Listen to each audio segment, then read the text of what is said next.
Melhor é a boa fama do que o melhor unguento, e o dia da morte do que o dia do nascimento de alguém. Melhor ir à casa onde há luto do que ir à casa onde há banquete, porque ali se vê o fim de todos os homens, e os vivos o aplicam ao seu coração. Melhor é a tristeza do que o riso, porque com a tristeza do rosto se faz melhor o coração. O coração dos sábios está na casa do luto, mas o coração dos tolos na casa da alegria. Melhor é ouvir a repreensão do sábio do que ouvir alguém a canção do tolo. Porque qual o crepitar dos espinhos debaixo de uma panela, tal é o riso do tolo, também isto é vaidade. Verdadeiramente a opressão faz endoidecer até o sábio, e a peita corrompe o coração. Melhor é o fim das coisas do que o princípio delas. Melhor é o longânimo do que o altivo de coração. Não te apresses no teu espírito a irar-te, porque a ira abriga-se no seio dos tolos. Nunca digas, porque foram os dias passados melhores do que estes, porque nunca com sabedoria isto perguntarias. Tão boa é a sabedoria como a herança, e dela tiram proveito os que veem o sol. Porque a sabedoria serve de sombra, como de sombra serve o dinheiro. Mas a excelência da sabedoria é que ela dá vida ao seu possuidor. Atenta para a obra de Deus, porque quem poderá endireitar o que ele fez torto? No dia da prosperidade goza do bem, mas no dia da adversidade considera, porque também Deus fez a este, em oposição àquele, para que o homem nada ache que tenha de vir depois dele. Tudo isso vi nos dias da minha vaidade. Há um justo que perece na sua justiça, e há um ímpio que prolonga os seus dias na sua maldade. Não sejas demasiadamente justo, nem demasiadamente sábio, porque te destruirias a ti mesmo. Não sejas demasiadamente ímpio, nem sejas louco, porque morrerias fora de teu tempo. Bom é que retenhas isto, e também disto não retires a tua mão, porque quem teme a Deus escapa de tudo isto. A sabedoria fortalece ao sábio mais do que 10 governadores que haja na cidade. Na verdade que não há homem justo sobre a terra que faça o bem e nunca peque. Tampouco apliques o teu coração a todas as palavras que se disserem, para que não venhas a ouvir que o teu servo te amaldiçoa. Porque o teu coração também já confessou muitas vezes que tu amaldiçoaste a outros. Tudo isso inquiri com sabedoria e disse, sabedoria adquirirei, mas ela ainda estava longe de mim. Longe está o que foi, profundíssimo, quem o achará? Eu tornei a voltar-me, e determinei meu coração saber e inquirir, e buscar a sabedoria e a razão, e conhecer a loucura da impiedade e a doidice dos desvarios. E achei uma coisa mais amarga do que a morte. A mulher cujo coração são redes e laços, e cujas mãos são ataduras, quem for bom diante de Deus escapará dela, mas o pecador virá a ser preso por ela. Vede aqui, isto achei, diz o pregador, conferindo uma coisa com a outra para achar a causa que a minha alma ainda busca, mas não achei. Um homem entre 1000 achei eu, mas uma mulher entre todas essas não achei. Vede, isto tão somente achei, que Deus fez ao homem reto, mas eles buscaram muitas invenções. Amém. Amém. A exposição da palavra de Deus, ela por si mesma traz luz, e ilumina o interior de quem ouve com atenção, porque Deus poderia fazer todas as obras por muitas vias, sendo Ele Deus, Todo-Poderoso, Onipotente, Contudo, ele escolheu o caminho da palavra. Pelo diálogo, pela voz e pela exposição das suas ordens, ele criou todo o universo e ele também forma dentro de nós a nossa natureza, que de fato precisa de ser trabalhada a cada tempo. E nessa exposição, esse rei, que foi um homem iluminado por Deus, embora que ele tivesse recebido uma instrução de rei, toda essa sabedoria dele nasceu de um diálogo, de um pedido que ele fez ao Senhor. E numa noite, durante o diálogo, o Senhor transferiu para ele uma sabedoria profunda, e com essa sabedoria ele investigava, ele percebia a natureza das pessoas, das coisas e dos homens, e conseguia com um olhar penetrante fazer observações e escrevê-las e torná-las públicas. E aqui hoje nós lemos nesse capítulo a exposição desse servo de Deus acerca das vantagens do sofrimento, da moderação e da paciência. Ele começa a exposição dizendo que a boa fama, ela é melhor do que o unguento. Diz assim: melhor é a boa fama do que o melhor unguento.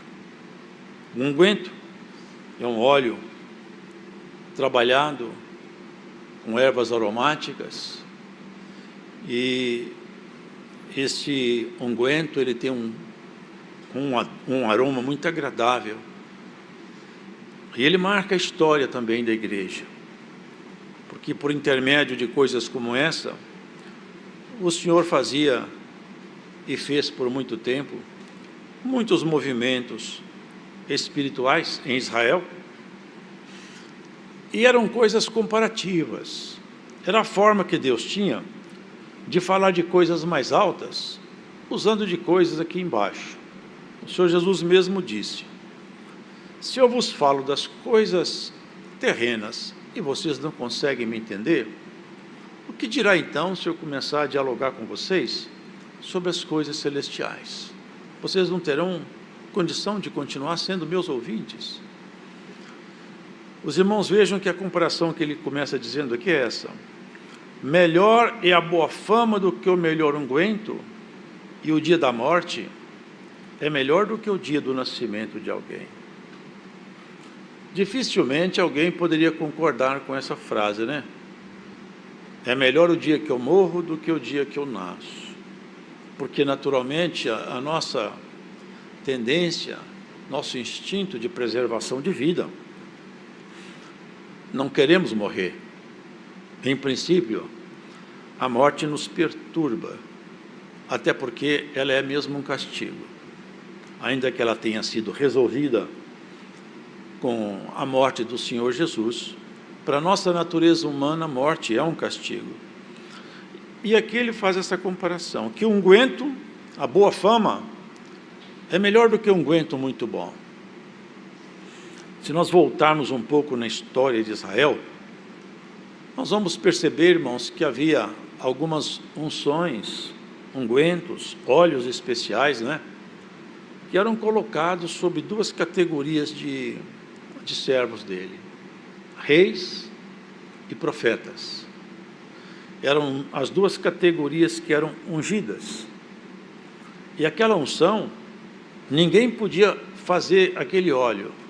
A ordem era essa: se alguém fizer um óleo como esse, que ele seja morto. Esse óleo não pode ser imitado. Ele tem uma composição que ninguém pode copiar. E na composição deste óleo, existiam ervas aromáticas e ervas medicinais. Então aquele óleo, ele tinha a propriedade de perfumar o corpo e também de sarar o corpo.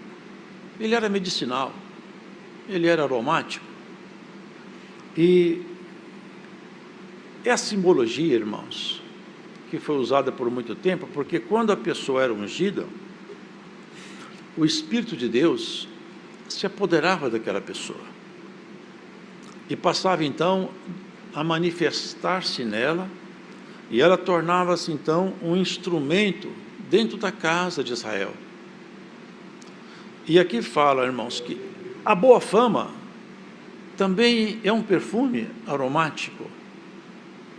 Não é a fama de um artista, não é uma fama que se obtém por algum mérito intelectual.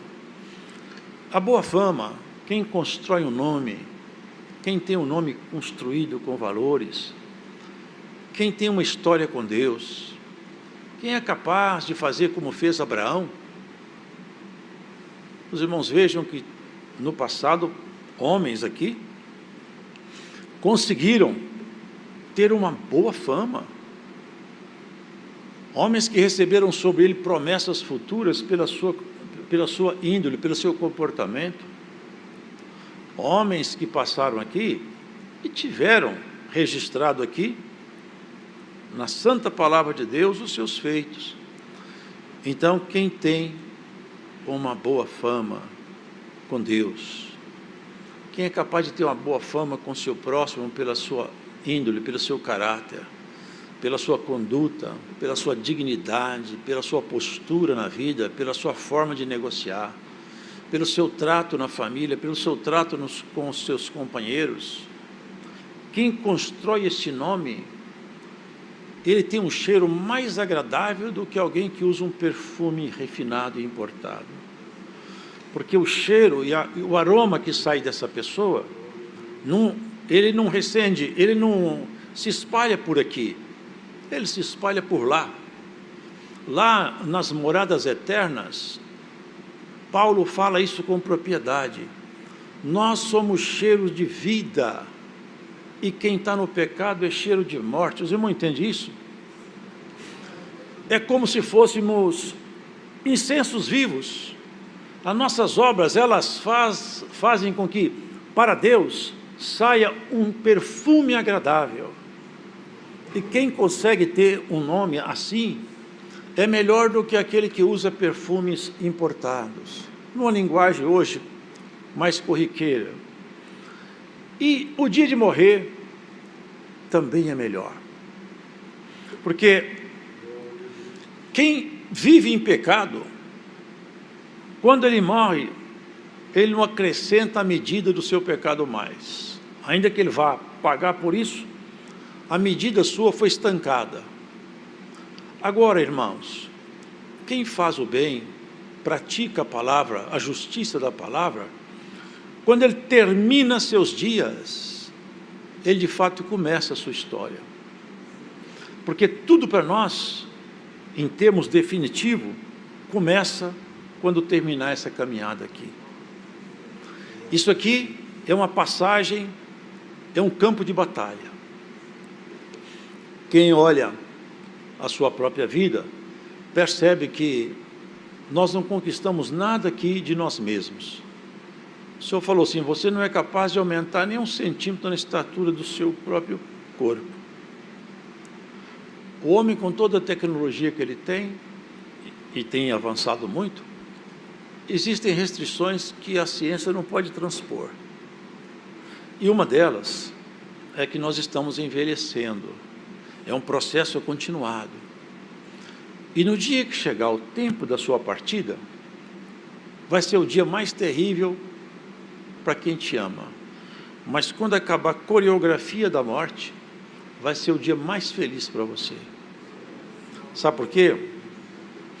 Porque ali vai ser então aberto todo o cenário celeste e nós vamos entender então os projetos maiores de Deus com a igreja.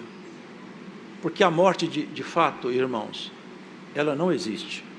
Tragada foi a morte na vitória. Paulo conclamava a igreja a entender isso. Onde está, ó morte, a tua vitória? Por isso, irmãos, ele segue. Melhor é ir à casa onde há luto do que ir na casa onde há banquete. Não que a pessoa tem prazer em ver sofrimentos. Ele está tendo uma visão da vida aguda, olhando lá na frente. Que as pessoas que se preocupam com o seu próximo, quando vê alguém em sofrimento, em angústia, uma casa onde tem luto, e ele vai lá levar a palavra do consolo, do conforto, ele está fazendo o quê? Construindo um bom nome. Ele está construindo para ele um bom nome. Tinha uma menina, não me lembro o nome agora, ela morreu. E eles chamaram os apóstolos. Olha, ela morreu.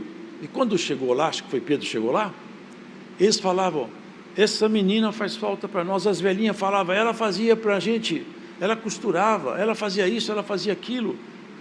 A fama da menina falava por ela.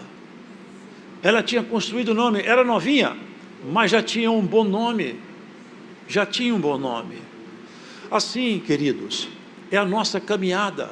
Ser crente é muito pouco. Nós temos que ser cidadãos lá do céu. É para onde nós vamos.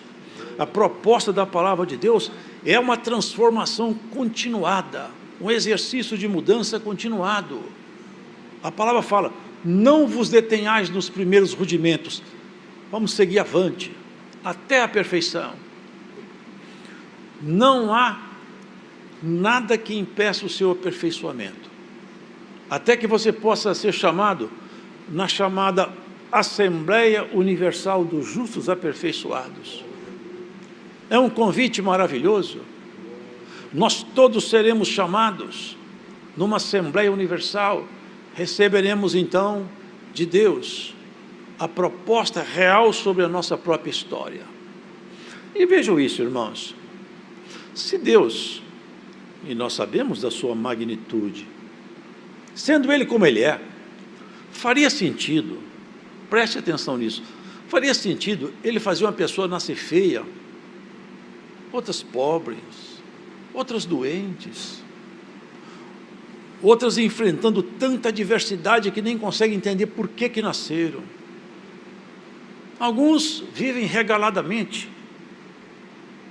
nascem num berço, por assim dizer, de ouro.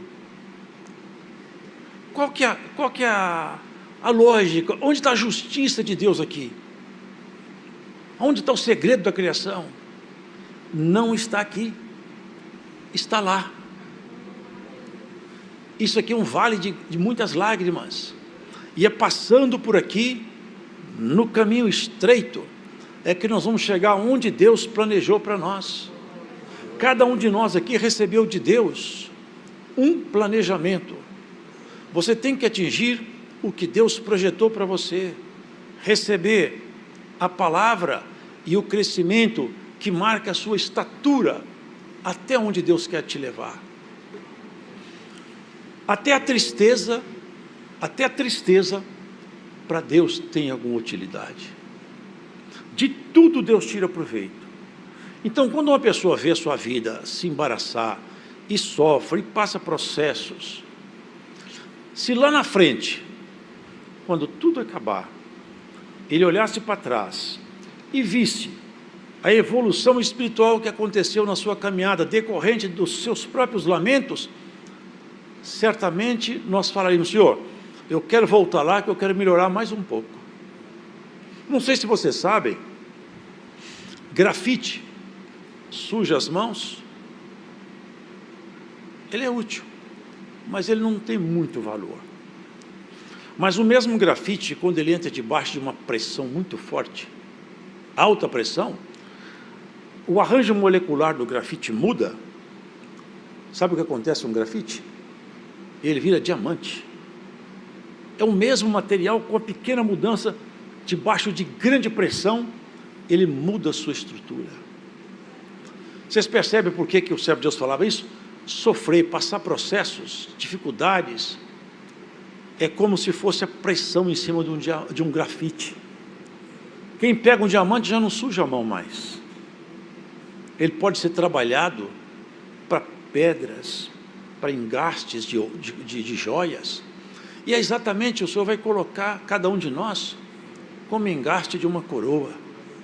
Nós estamos sendo trabalhados por Deus. Se aqui fosse o plano dele, ninguém sofreria, e também não teria ninguém feio, nem aleijado, nem desempregado, nenhum tipo de problema acometeria nós, porque não acomete os anjos.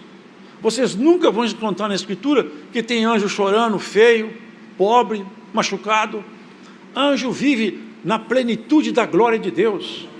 A glória de Deus estampa neles a excelência. Eles vivem da glória de Deus. Nós vivemos aqui, irmãos, nosso alimento, ele tem que ser digerido. A nossa vida está pulsando no nosso sangue. Tudo aqui é com dificuldade. Os anjos, eles habitam, e tudo que é de Deus transita neles sem nenhum obstáculo. Para nós tem obstáculo. A nossa razão é obstáculo. A nossa posição, a nossa forma de pensar, até a nossa cultura é obstáculo. Tudo em nós segura. Mas se nós desarmássemos, abrisse completamente o nosso coração, como aqueles homens simples do passado abriram, se nós ficássemos desarmados, então o que é de Deus passaria por nós com mais facilidade. E assim, nós não precisaríamos tanto de entender isso, que o choro vai me tornar mais sábio do que o riso, que o luto vai me ensinar mais do que a alegria, por causa da sua e da minha natureza humana. Nós temos a natureza espiritual, mas a natureza humana, ela puxa para um caminho caído, ela é atraída pela força que habita aqui embaixo, porque esse mundo foi entregue ao maligno. Ele falou, tudo isso aqui é meu, porque a mim me foi dado, e eu dou a quem eu quero, ofereceu ao Senhor. Toda a estrutura desse mundo está na mão dele. E há pessoas que largam a vida espiritual para correr atrás da estrutura do mundo. O Senhor fala assim, quem encontrou o mundo, perca-o. Vocês entendem isso?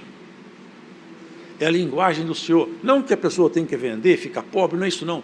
É não pôr seu coração, não fazer da sua caminhada o único objetivo de conquistar as coisas aqui embaixo do sol. Conquista um bom nome. Se preocupa em ter amizade com Deus. Quando você for falar, põe um guarda na tua boca. Quando você for uma conversa, põe um filtro. Se a conversa é pesada, vira as costas, você vai embora. Eu não posso me contaminar, porque o Senhor está de olho em mim. Eu sinto o Espírito de Deus em mim, e eu percebo quando ele fica em silêncio, ele se entristece. Nós temos que zelar desse convívio, porque nós somos uma igreja chamada para viver a glória. Nós temos que vivenciar a glória. O tempo de um grande derramamento sobre um pequeno povo está chegando. O cerco em volta de nós aumenta. Há leis sendo projetadas para amordaçar a igreja. O pecado campeia até hoje no meio das crianças, porque nós temos um trabalho para desconstruir famílias. Mas o projeto de Deus conosco, irmãos, é de fazer com que cada um de nós receba dentro do Espírito a porção que foi destinada. Olha, nós podemos receber a porção do Espírito Santo em uma medida que ela pode ser aumentada.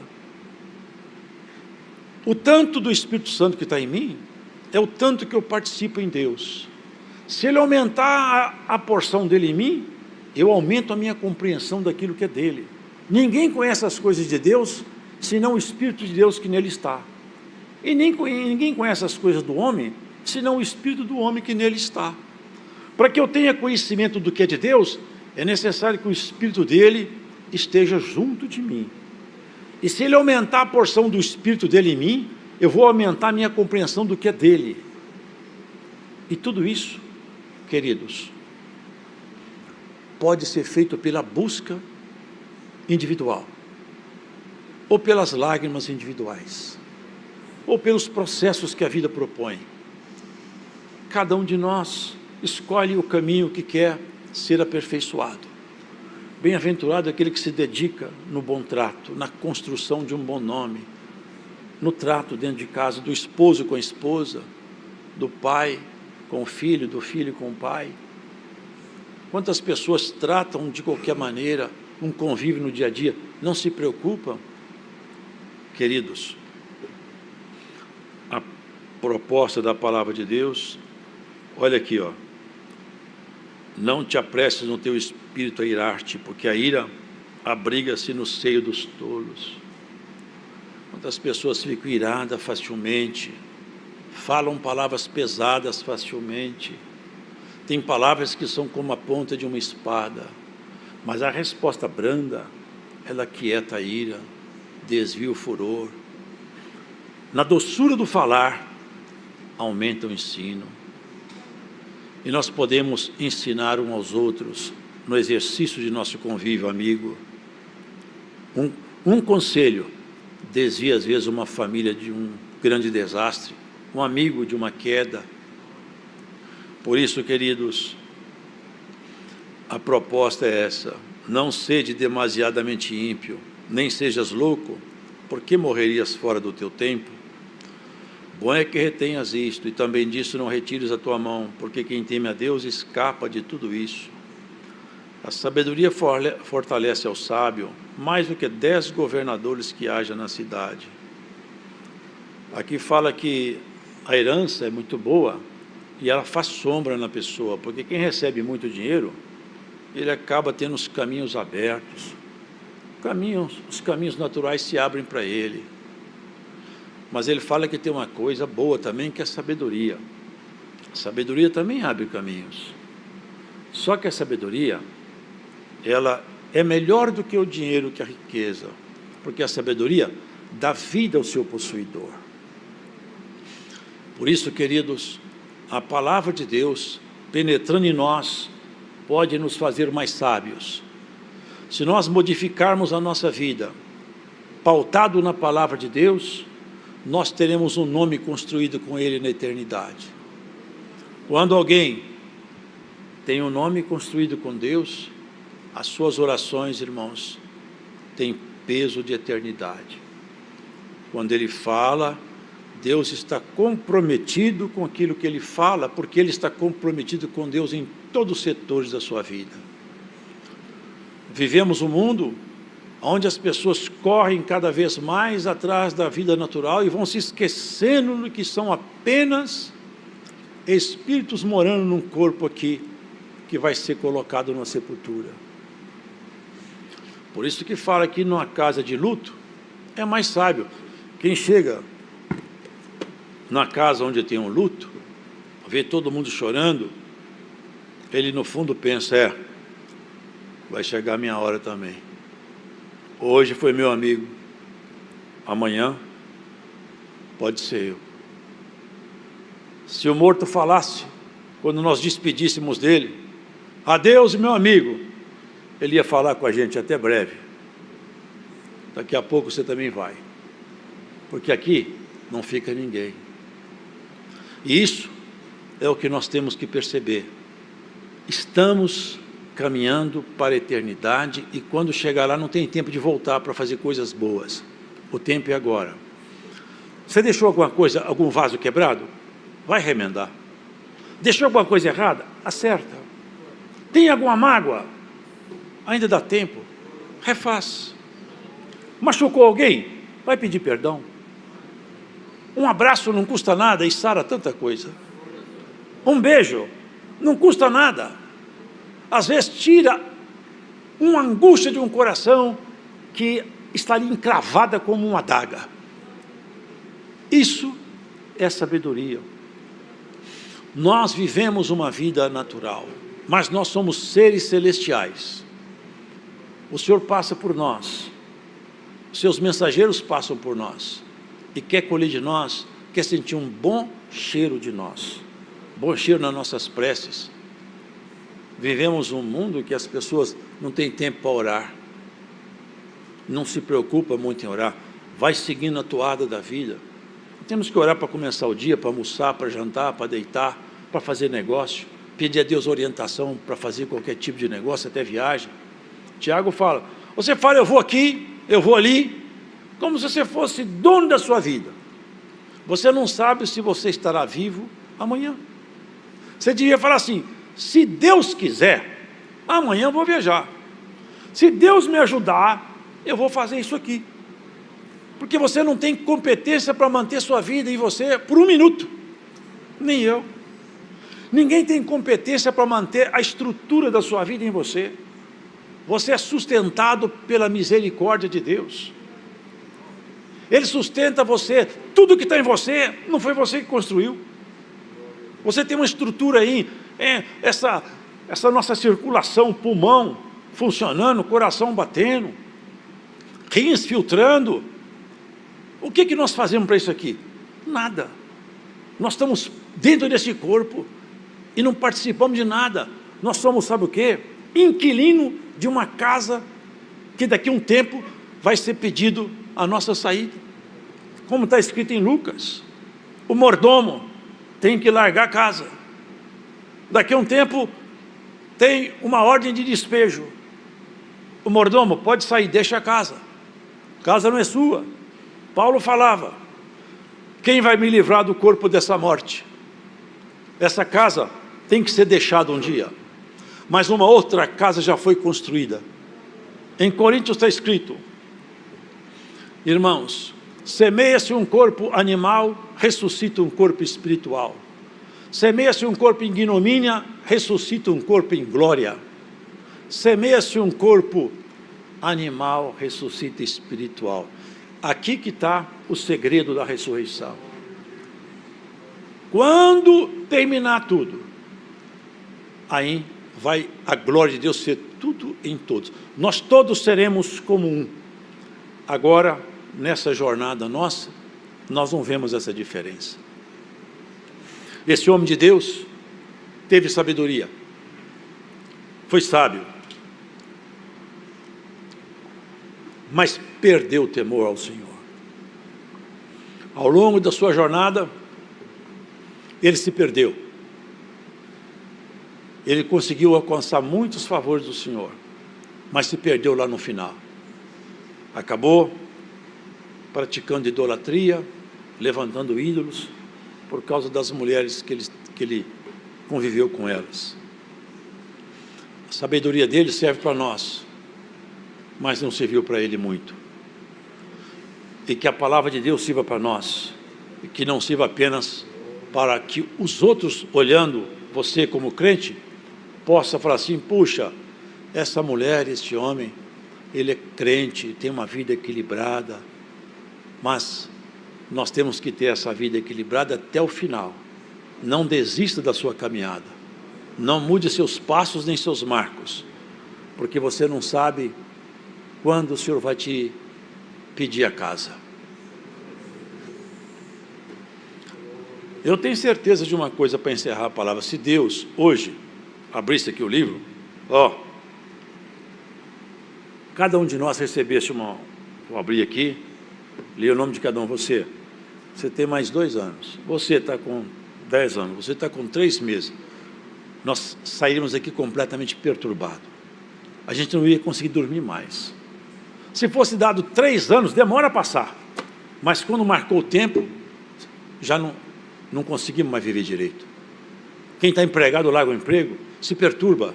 Sabe por quê? Porque mexe na estrutura do seu conforto e da sua base.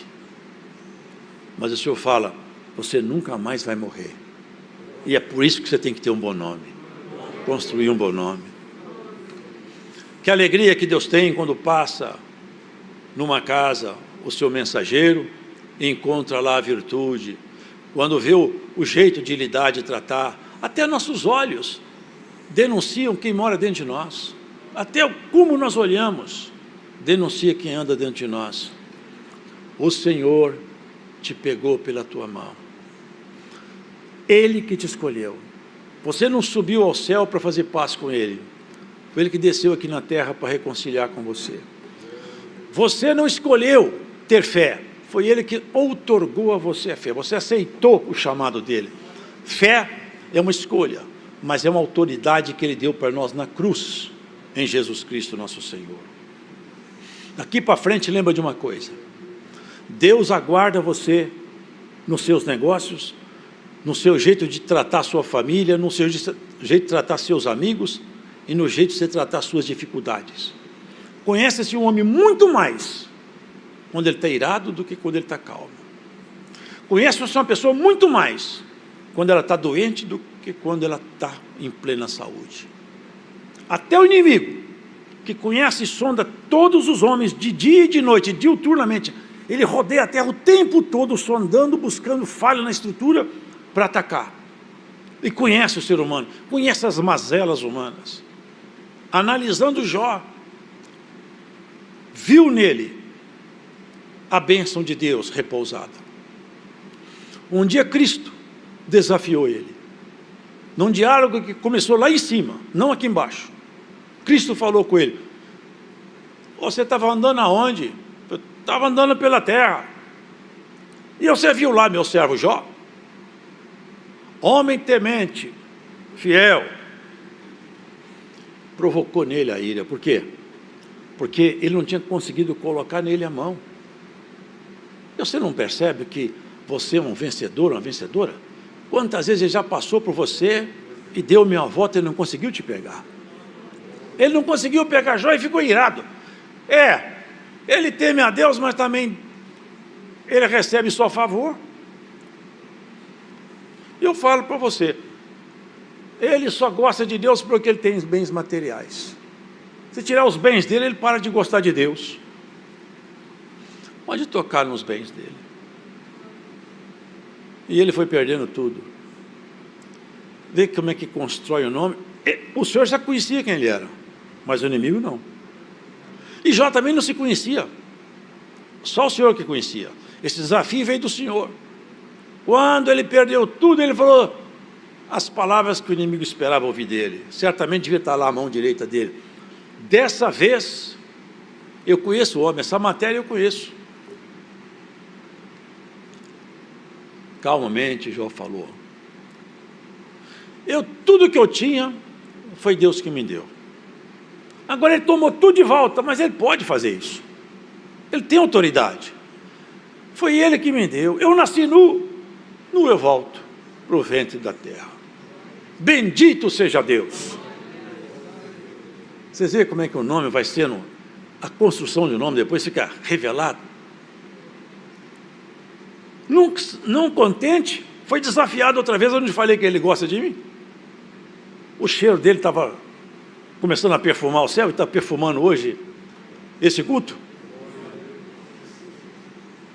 Pele por pele, o homem dá tudo que ele tem pela sua saúde. Então toca na saúde dele. Quando o inimigo sair, você diz: ei, não mexa na sua vida. Vocês percebem como é que nós somos guardados pelo rei? Tudo na nossa vida está na mão dele. Não chega nada na sua vida que ele não autoriza. Nenhuma lágrima desce do seu rosto se não passar pelo crivo do Senhor. Todos os seus processos, todos os seus caminhos, muitas vezes lastimáveis que você já trilhou, foi o Senhor que autorizou. Tudo que você passou, foi o Senhor que autorizou. Sabe por quê? Porque Ele sabe a sua medida. Está escrito que nós não seremos tentados acima daquele que nós podemos suportar. Tudo que você passou até hoje, passou pela mão do Senhor, pela medida, pela régua. Pode passar, pode provar, pode tentar, porque ela gosta de mim. Ele gosta de mim. É o que ele falou com o inimigo. Jó vai continuar gostando de mim assim mesmo? Jó outra vez falou: bendito seja Deus. Eu amaldiçoo o dia que eu nasci. Eu amaldiçoo até o homem que falou que o menino nasceu. Mas Deus continua sendo bendito na minha boca. Tudo que ele passou deixou uma memória de um nome que ele envergonhou toda a estrutura do inferno. Nem o próprio inimigo sabia até onde Jó era capaz de ir, por causa da sua sinceridade. E assim você, que hoje escuta essa pregação, na sua própria história, você foi muito além do que o inimigo acreditava que você iria. Porque muitas vezes ele tinha certeza que você ia parar e você continuou. E agora, nessa altura da sua caminhada e na altura da sua prova, o Senhor vai dar um paradeiro à luta de alguém. O Senhor vai te dar um tempo de descanso para você recompor suas forças. Porque o bom nome você não perdeu e nem vai perder. É um cheiro agradável que nós temos diante das narinas eternas do Senhor. Hoje, por esse culto, o Senhor põe um basta em algum tipo de provação que você está passando. Deus vai te colocar um tempo de refrigério, até você recompor suas forças. Nós somos chamados para uma batalha, nós somos chamados para a guerra, e cada um de nós tem que ir para a batalha. enfrentando as nossas dificuldades. E se nós soubéssemos a força que tem a oração, o poder que tem uma humilhação, nós exercitaríamos mais isso, irmãos. Tem pessoas que no passado, homens que não têm nenhum tipo de... Irmão, eu vi uma vez, Acabe, eu já citei isso num culto, Acabe era um homem sem dignidade, irmãos. Sem dignidade. Ele foi sentenciado. Mas quando a sentença caiu sobre ele, ele se humilhou, abaixou a cabeça e se arrependeu. O Senhor voltou atrás e falou assim, esse homem não tem dignidade, mas como que pode isso? O Senhor falou, não vou fazer com ele o que eu falei. Porque ele voltou atrás, se humilhou. Você percebe que um ímpio voltou atrás e mexeu com Deus? Quanto mais os seus santos que rogam para ele de dia e de noite. Vá para a tua casa em paz. O Deus de paz vai te acompanhar. Nenhum mal chega até você sem passar pelos limites estabelecidos por Deus. Nós somos, todos nós, pesados na balança do Senhor. Ele pesa até nossos pensamentos. Tudo que vem até você tem um limite proposto por Deus. E se for extrapolar o limite da sua capacidade de suportar, Deus não deixa chegar até você. Essa é a sua segurança. Se você chora, se você passa processo de dificuldade, isso faz você ser melhor. Até que você atinja a estatura proposta por Cristo. Deus seja louvado.